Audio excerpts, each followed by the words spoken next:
Inaasang bibilis ng kalakalan at biyahe sa Eastern Visayas matapos maabot ang target na deadline sa pagpapataas ng load limit ng San Juanico Bridge na sinasailalim sa rehabilitation.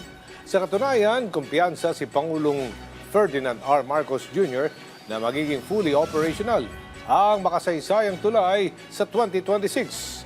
Si Jevic Epis ng Radyo Pilipinas sa sentro ng balita.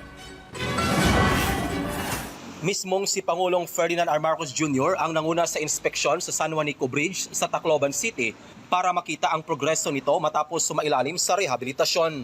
Batid na ipinag-utos ni Pangulong Marcos Jr. ang rehabilitasyon nito dahil sa mga structural concerns at nilimitahan sa 3 metriko tonelada lamang ang bigat ng maaring dumaan sa tulay simula noong Mayo. Umabot sa higit 1 bilyong piso ang inilaan ng national government para sa rehabilitasyon ng tulay.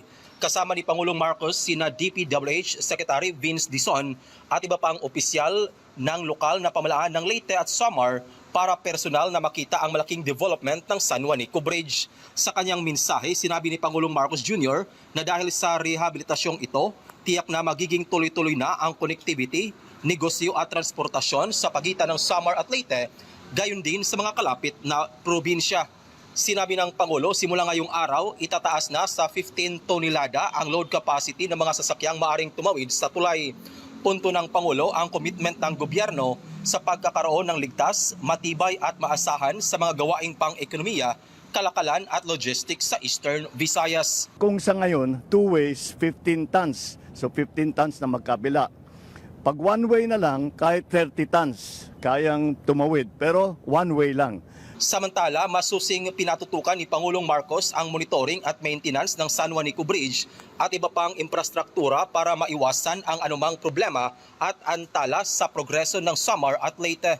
Ipinangako naman ng Pangulong Marcos na magiging fully operational na ang San Juanico Bridge sa susunod na taon. I'm very happy that I'm able to say now it is very close to our deadline. And so the San Juanico Bridge is partially finished. It will be finished next year.